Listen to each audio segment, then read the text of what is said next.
Retro. Hey, this is Catherine Tabor, Senator Padme Amidala from Star Wars The Clone Wars, and you're listening to Jay and Dennis on Podcast Stardust. Stay on the light side.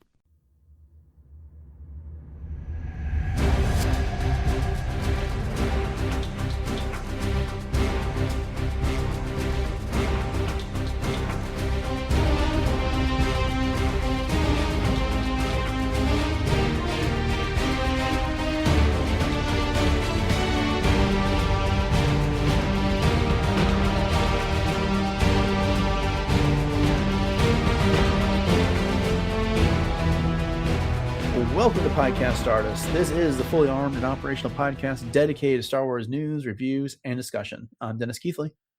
And I'm Jay Krebs. And we're continuing our discussion of issues 7 through 12 of the Legacy of Vader in this episode. So before we get into that, Jay, remind everybody where we can be found on social media. Sure thing. So we are on Instagram and Facebook at Podcast Stardust. All right. The just is aligned. The signal boost to maximum output. We've issued a good death. The shield is down. We've killed the past.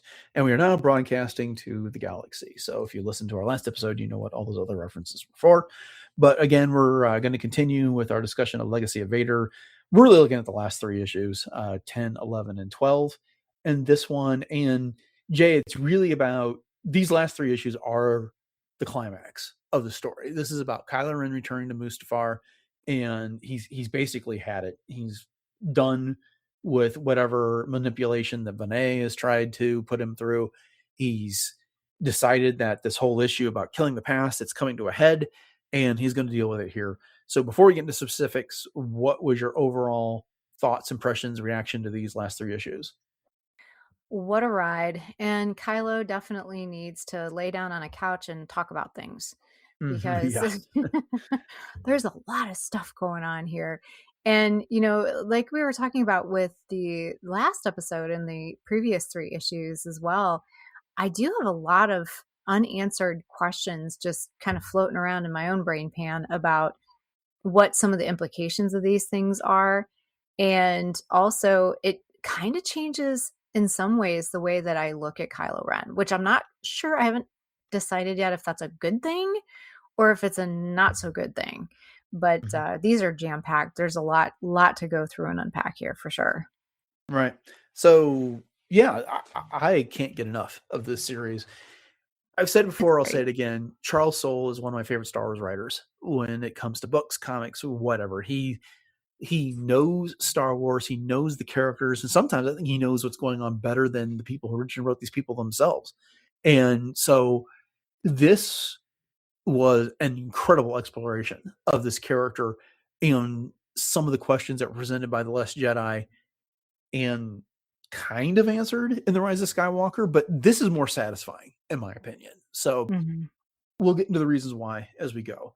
But we pick up in issue 10 with Kylo returning to Mustafar. He now knows that Luke is dead and he is twitching. He is annoyed that he knows that somehow Luke is still watching him and keeping an eye on him. And just the thought of this is repulsive to Kylo. So he tells Vaneé, how do I summon Luke here so that I can destroy his essence forever?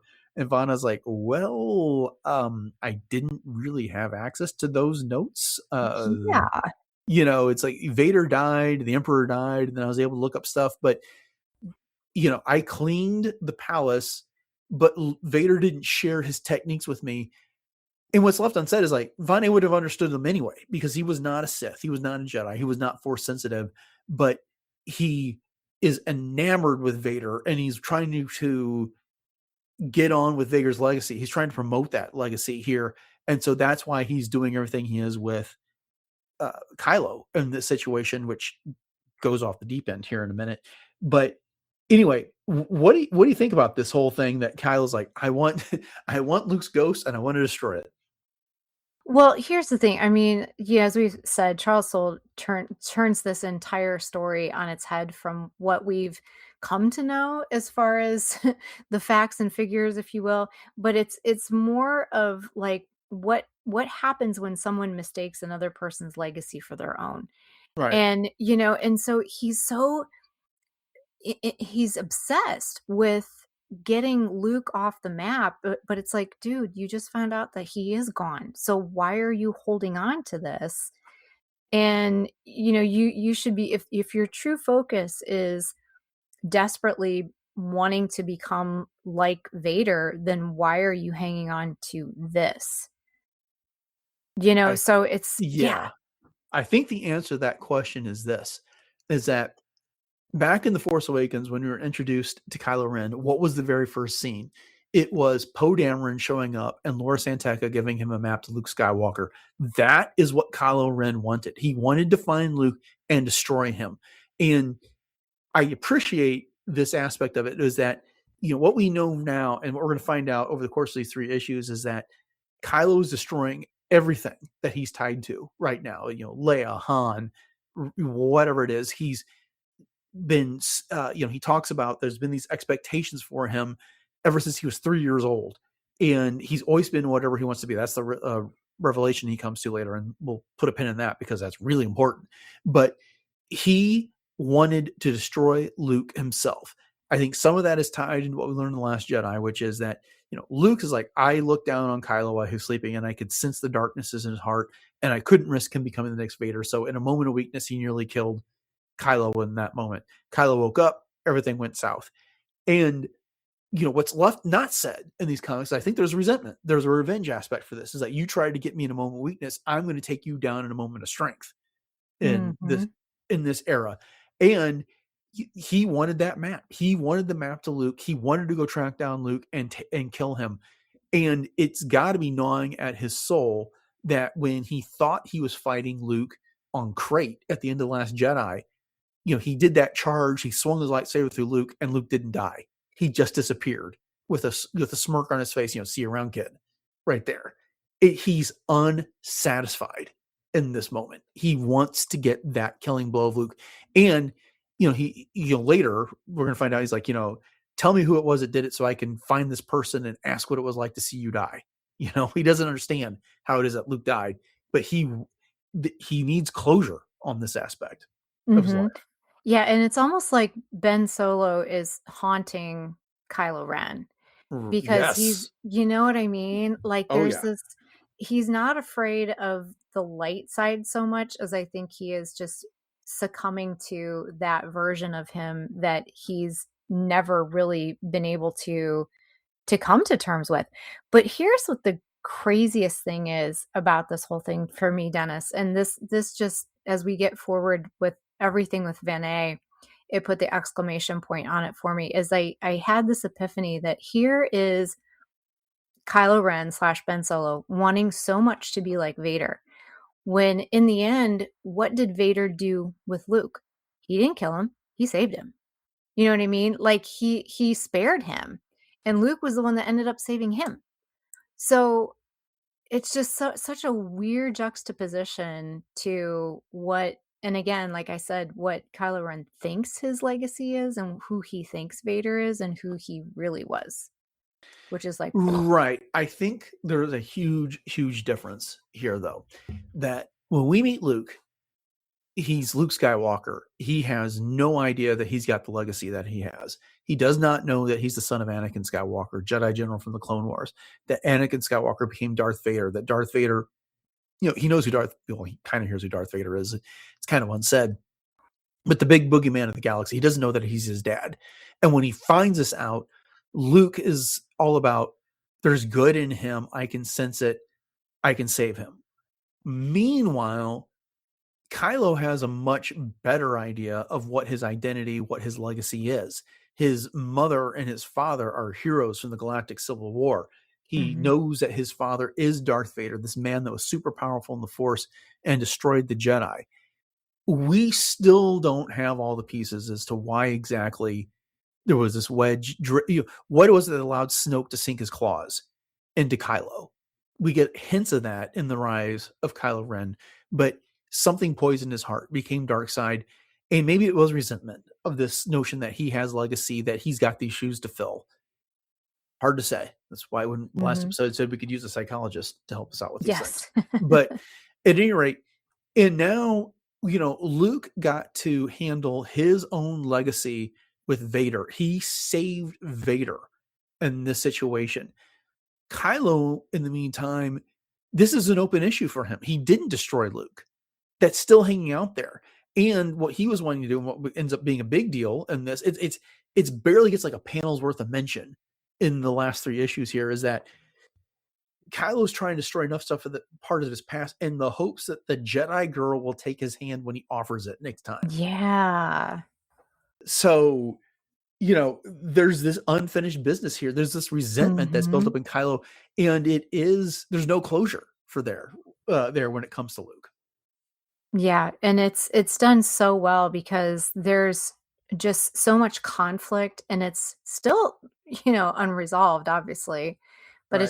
it's yeah, it's from Okay. and there's so many facets of it.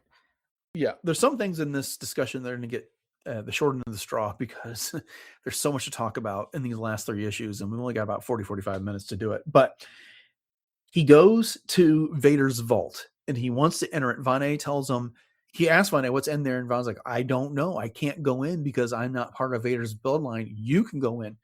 Kylo wanders in, and the vault turns him around and sends him right out. And Kylo is furious about this. But Vaneé manages to hold off his wrath by directing him to Vader's meditation sphere, which I thought this was incredibly cool. So he sits down in the sphere, starts meditating, and he finds himself in a swamp, which looked a lot like Dagobah to me, but I don't know if that's even important. And as he's wading through this swamp, he finds that he's shackled at the ankles, not by chains, but the spinal columns attached to these like ghoulish looking heads of all these people from his past: Vader, Snoke, Leia, Han, Chewbacca, Rey, Lando, and 2 people I couldn't quite recognize. There, were you able to identify everyone in that image? No, and that was so freaky, by the way, Yeah. because the first thing I thought of was chains, and of course we've Yeah. had Darth Bane on the brain with, Right. my chains are broken kind of thing. But like you said, these were spinal cords. And I didn't know if that was Lando or if that was Finn, because he knew of Finn as FN2187. So I Yeah, didn't he know knows if that was Lando part too, of though. that. He does know Lando, yeah, for sure. Yeah, the But hair is what it was led just me to so believe that it quick. was Lando. Yeah, so But those other 2, I didn't know if they were maybe like a younger version of Luke, or would they maybe have been people that he trained with as a Padawan, under Luke's tutelage at his own little Jedi temple kind of thing. I wasn't sure either. yeah, I have no idea, and that's frustrating me here because one's got some sort of braided hair down, but it's like not long, and the other one is like, is that Hux or who is that? I don't know, but Yeah, I they're didn't get a chance to really look at it that closely. yeah, I'm gonna have to do some research on that later because it's still bugging me. But regardless, this is the legacy. This is the past he's been trying to kill this entire time. Mhm. Made Mhm. manifest in this vision that he's having in the meditation sphere. So he severs that, and then he realizes, well, Luke is not here. So he starts meditating on what Luke is, and this is very telling. He said he thinks of Luke as the inspiration, the teacher, the warrior, the seeker, Luke Skywalker, the Jedi, the enemy in this. Yeah. And then suddenly he sees a vision of like a giant stone entryway for some sort of a temple built into the side of the cave, and there's all these white force presences, and one says like, you shouldn't be here, the dark side burns within you. And then one of these presences excuses itself like, I'll handle this, and it's Luke who shows up. And yeah, I'm pretty sure that's Yoda, Qui-Gon Jinn, and Obi-Wan. They're in the background based on the shape of the silhouettes. But Mhm. Luke is like, what are you doing here? What'd you think about that?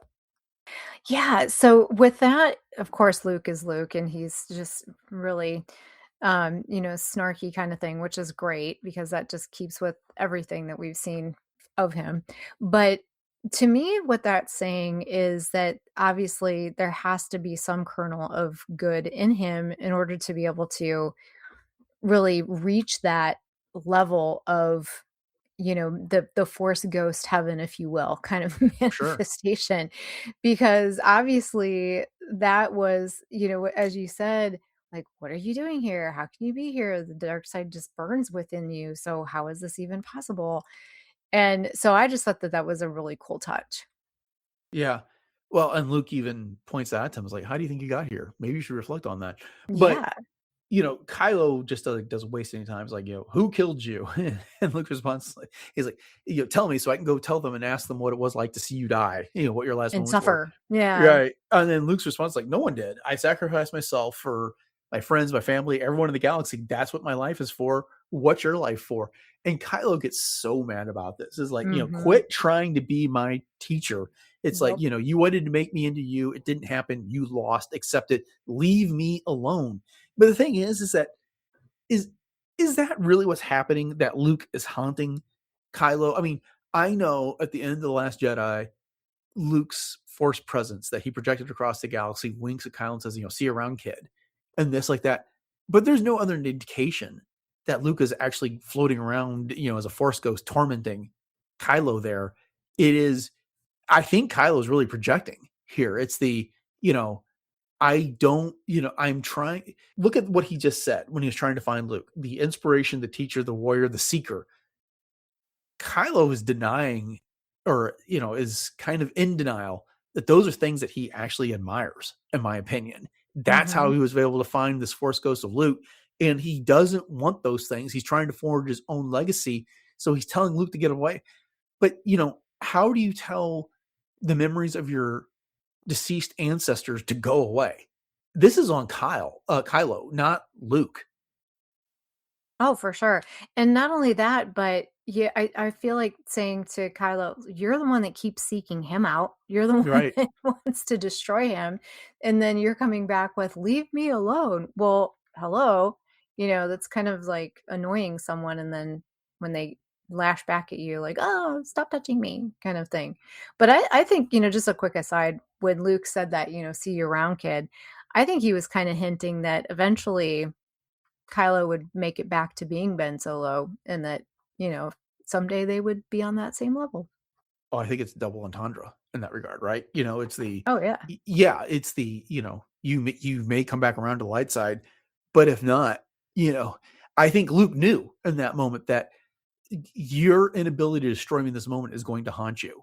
And so this notion that you think you've won right now, you may have your victory on crate, but the fact that you didn't get the job done is going to drive you crazy. So you're going to be seeing me even if I don't do anything about it. Yeah. True. I like Right. that. The other thing from that conversation is Kylo's like, why her? Why'd you train the Jedi girl? And there's been this conversation that's like, Luke says, I come from a legacy of teachers.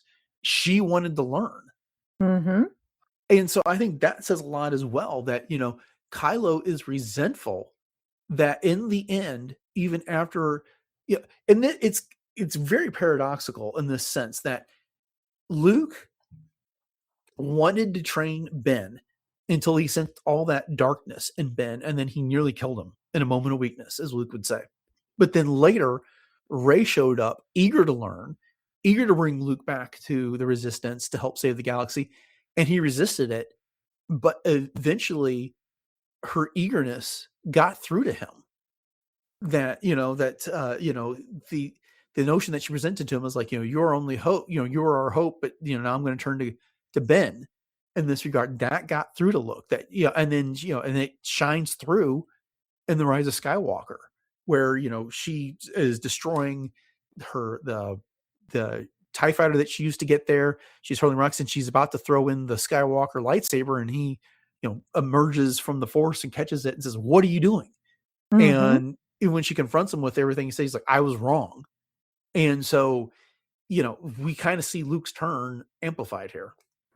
Yeah, and what is stands out to me too when you say that, and of course we're kind of straying from the comic a little bit, is that in that moment, Ray was almost trying to kill the past, but Luke was like, no, Right. no, no, no, no, we're not going to do that now, Nope. which I think Nope. is kind of ironic. Yeah. And then this interaction between the two of them ends with Luke saying, it's meaningful that you found your way here. You should ask yourself how you managed it. And then as Mm-hmm. he's leaving, it says, Kylo Ren means nothing to me, but I'll always be there for Ben. I So, love that. yeah. It's, and the thing is that I think the answer, it bugged me the first time I read this. Is like, what does he mean? But then when I read it the second time, I was like, oh yeah, that whole bit where Kylo's focusing on what Luke symbolizes: inspiration, a teacher, warrior, seeker, all these things. And him calling Luke an enemy at the end of that is like so half-hearted. Mm-hmm. Because it's one of like 1, 2, 3, 4, 5, 6, like 6 things. And it's the last one, but all those other things are things that Ben seems to actually admire, whether he wants to admit it to himself or not. Right. Right. Okay. So that ends. Ben/Kylo finds himself back in the swamp in this meditation, and a giant hooded, seriously giant hooded figure with a red lightsaber emerges out of the swamp and chastises him for abandoning his destiny and telling him, you need to be reminded.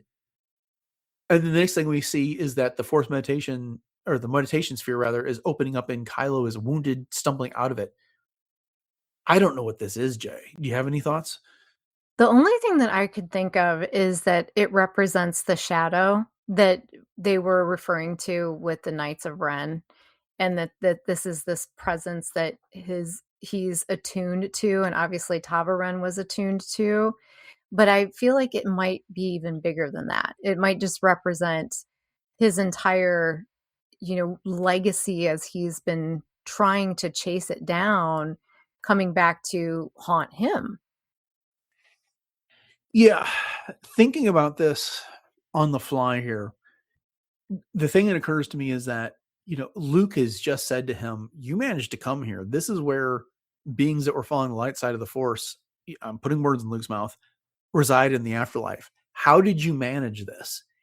And then also thinking about The Force Awakens, where Kylo is essentially praying to the presence of Darth Vader. It's like, I felt it again, that call to the light. The Supreme Leaders felt Mhm. it too. Remind me, grandfather, about, what it is to serve the darkness, and, I'll finish what you started in this situation here. So I can't help but wonder if this was a self-fulfilling type of a thing, which is Luke's words got through to him, which is like, you're feeling the call to the light. That's how you got here. And now Kylo's like, that horrifies Kylo in his own vision of himself, which is, as you pointed out, he's been serving the shadow. He's been serving the dark side. He's been mastering the dark side. And what Luke just shook him to his core. And it's almost like flagellation right there. He's torturing himself, so to speak. Mhm. Mhm. Yeah. Yeah, because it's crazy how he, as you said, he emerged with all of those injuries, Mhm. because it must have been, and as we know, the power of the mind with the Force is a very powerful thing, and he could very easily have inflicted those injuries on himself through the meditation sphere, for sure. Right. So he emerges from the meditation sphere at the end of issue 10, and Vaneé puts him in a bacta tank. Not any bacta tank, Anakin's, Darth Vader's bacta tank that we've Yeah. seen him there, which was kind of cool way to into that issue. And then when issue 11 starts, Vaneé is kind of like talking. I don't know that Kylo can hear him, about how when you came to me, you were the little more a child, but I saw the greatness in him. And he's saying that, like Anakin Skywalker, you have to die for you, Kylo, to achieve greatness. Death is part of the journey of the Skywalker family, and he injects him with something that knocks him out. When Kylo wakes up, he finds that the Vader helmet, or a copy of it, or some version of the Vader helmet, is being attached to him the same way it was put on Anakin at the end of Revenge of the Sith. And Vaneé is lowering him into the lava so that he can basically taste that flame just for a bit, so that Vaneé is trying to recreate Vader, the baptism by fire. And Kylo's not having any of this. And he uses the Force to get out of this.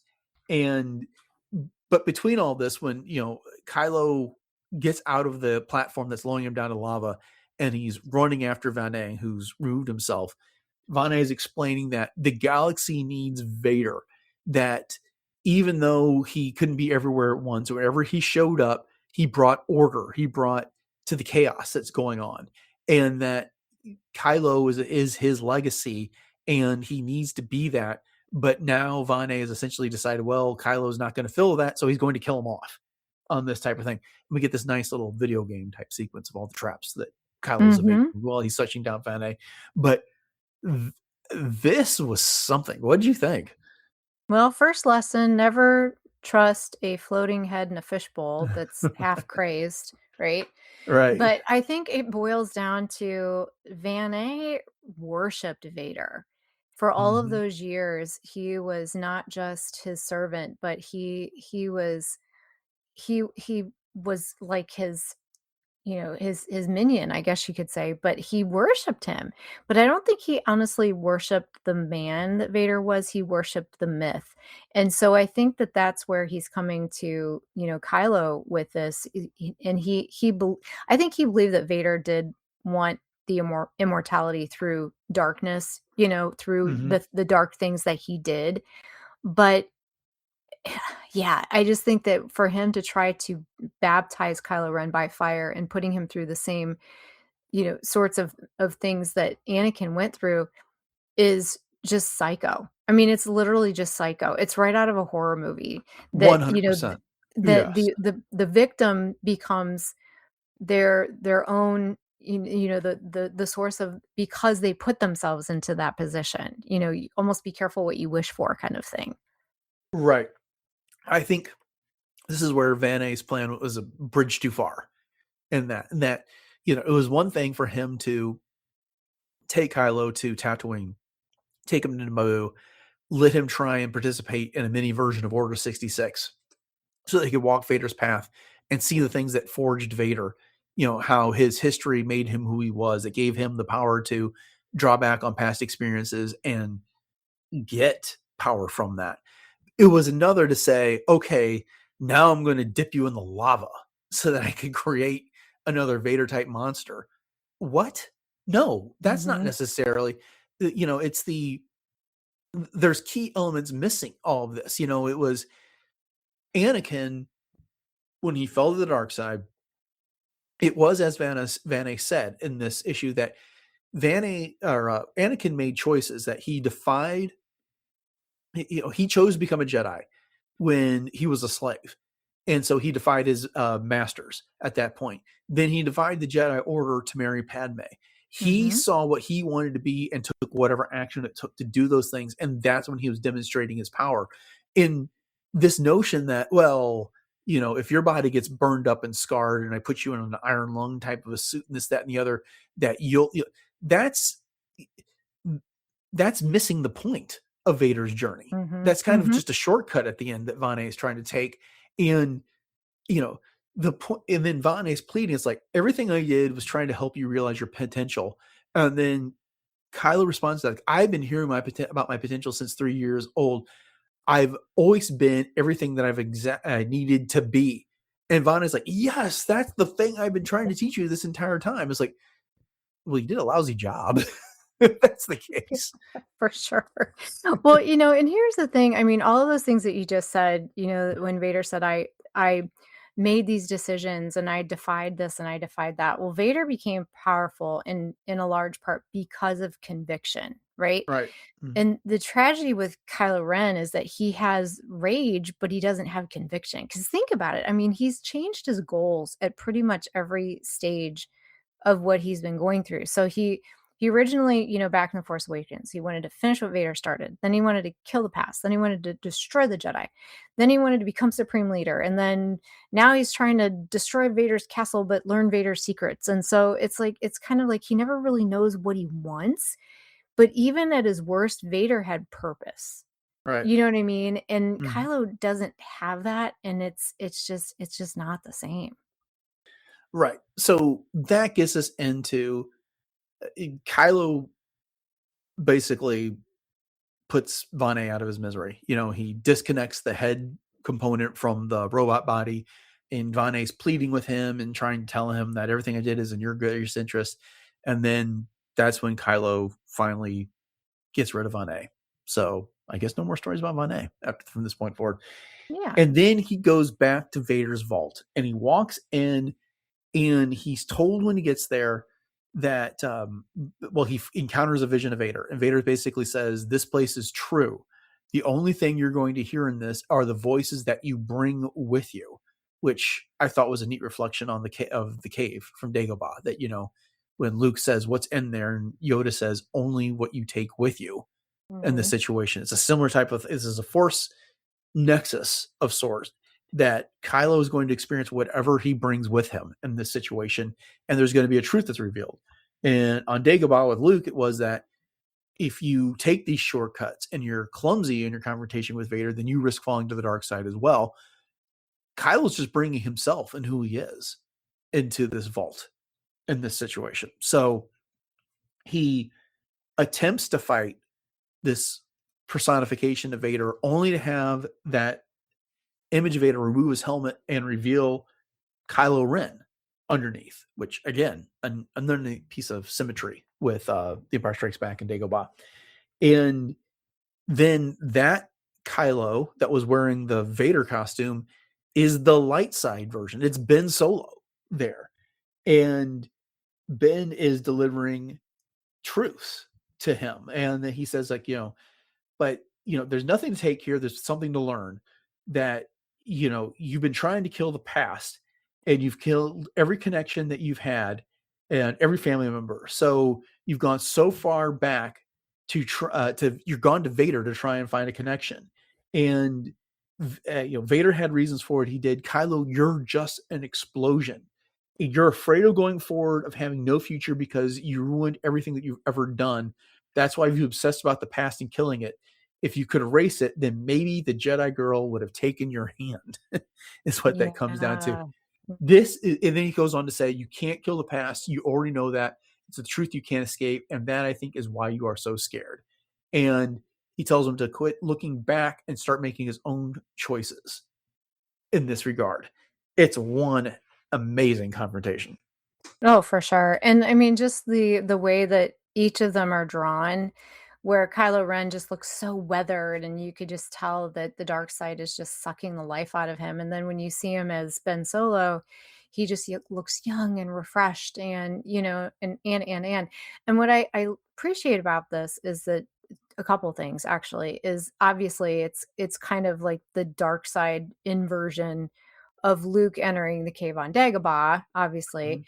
And where Luke saw himself inside Vader, Kylo sees Ben inside himself. Right. And so it's again, it's almost that perfect inversion. And it does kind of remind me of the Mortis connection a little bit too, because you think about it, on Mortis, Anakin has shown possible futures. Kylo does experience something similar, but I guess my interpretation is that the visions weren't meant to necessarily predict, but to reveal. So it's kind of like the Force isn't saying, this is your destiny. It's asking, what kind of person are you? Right. Yeah. But I just love this. It's like, he's denying the truth that everyone else has been trying to present him. What Luke told him earlier about, hey, the fact that you got here at all is remarkable. You should think about how you accomplished that. When he met Grandea on, there, she was trying to deliver a message. He ignored that. Vaneé has been trying to deliver a message. The one that seems to finally sink in is himself at the end of all of this. It's like, this version of Ben Solo. And I love what you said. It is the young, unmarred Ben Solo that's speaking truth to to Kylo Ren, who has got scars all over his body, who's been burned, who's fought dark troopers earlier in this issue. When he was hunting down Vaneé, 4 dark troopers came out of the recesses of the palace and started fighting him, and he picked up more wounds. This is a guy who is, he's got this corruption going on from his pursuit of the dark side, and meanwhile his light side self, his true self, that we'll see revealed at the end of The Rise of Skywalker, is telling him, it's like, what are you doing? You're looking for, you've resented this notion of legacy, this notion of destiny since you were 3 years old. You've always been everything you needed to be.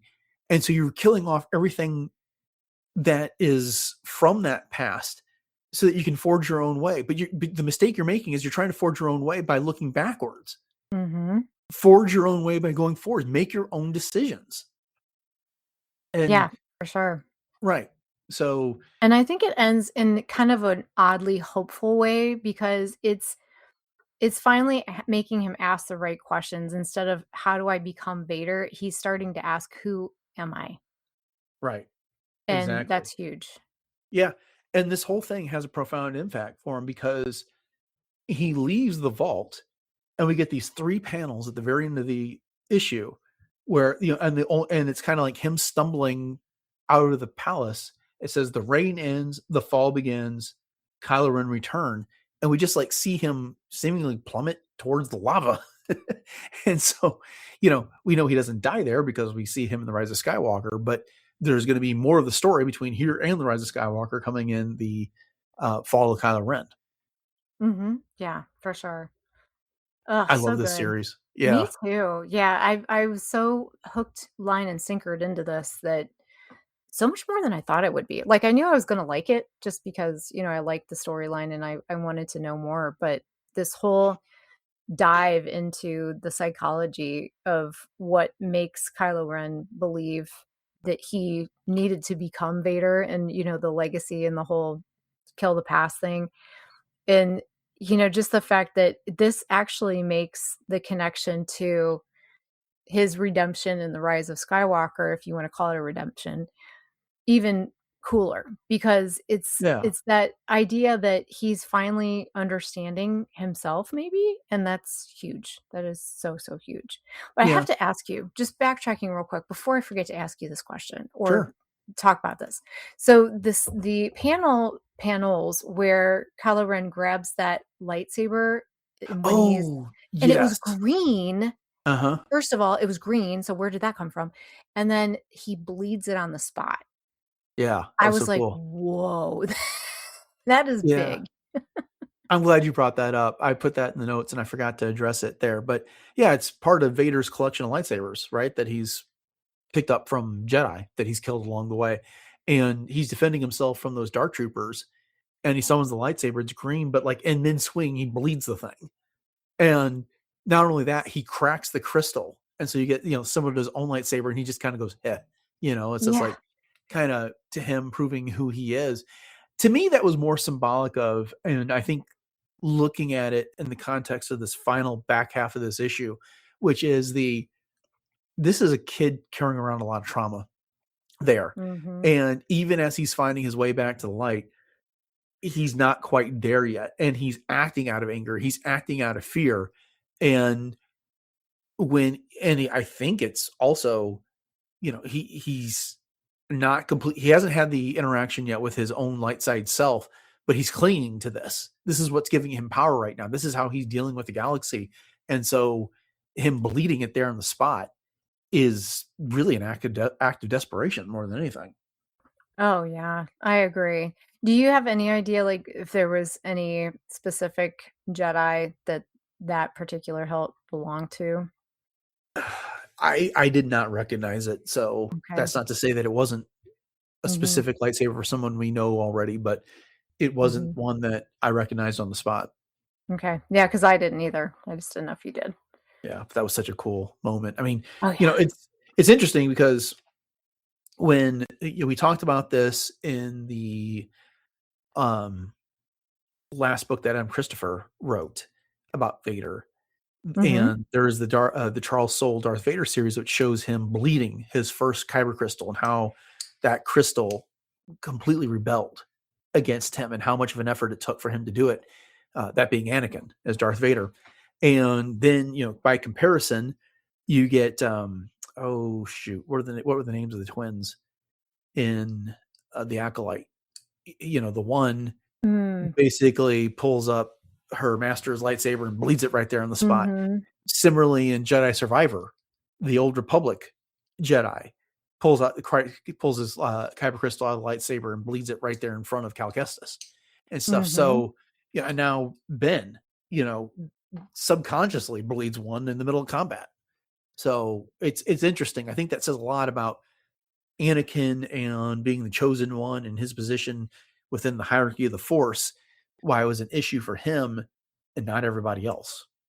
So I think that's a good point. Yeah. And I think that's part of Kylo's tragedy in a lot of ways too, is that he really spends so much time chasing who he thought Vader was. And I think I mentioned this earlier, instead of understanding the man who actually wore the mask. right. And so, yeah, so that's just part of that whole tragedy too. And I'm still an Anakin apologist to the end. I am so What can I pumped say? for the Fall of Kylo Ren now to see how that goes. I cannot Oh wait yeah, to read that. So we will we'll be have sure to to, do it. yeah, once they're out and we have an opportunity to collect them and break them up into discussion pieces, we will definitely do it. So Yes, be on the lookout for that. sounds like a plan. Okay, well then, I think this is as good a place as any to go ahead and wrap up the conversation. Thank you all for joining us for this episode of Podcast Stardust and part 2 of our discussion of Legacy of Vader issues 7 through 12. We hope you'd enjoyed it, and if so, please consider subscribing to the podcast wherever you listen to podcasts if you haven't done so already. And we appreciate it when you like, rate, review, comment, subscribe to the podcast wherever it is that you are listening. And we'd also like to remind you that if you want to get more episodes of the show beyond what are going to be available on your podcast of choice, the best place you can do that is over at retrozap.com, which is also home to all the other shows that are on the podcast network. Jay, you want to go ahead and remind everybody what our social media contacts are and where else we've been found online before we go? Sure, Dennis. We are really easily found at Podcast Stardust on all of your socials, including Instagram and Facebook. And we also maintain some Pinterest boards. And then you can also hit us up on our 2 YouTube outlets. So we have the YouTube and YouTube Music. So please head over to both of those, like, subscribe, share those out. We're also on Audible, Spotify, and all of the likely places where you can download and listen to podcasts. And if you'd like to drop us a line, we would love to hear your thoughts on the series if you've read it and any insights that you might have or anything else. Or if you just want to ask us a question, you can drop us a line at podcaststardust@gmail.com. And if you'd like to pick up some Podcast Stardust swag, we do have a TeePublic store. And so if you want to check out our 7 different show logo designs that are available on all kinds of cool stuff, you can head over to the link in our show notes. All right. Upcoming on the show on Wednesday, we'll be getting into the next edition of World Between Worlds, where Jay has rounded up the latest in Star Wars fashion and lifestyle products. And then on Friday, we'll close out the week with a look at some recent Star Wars news. But until then, thanks for listening to episode 1057 of Podcast Stars, everyone. Have a great week. And until next time, may the Force be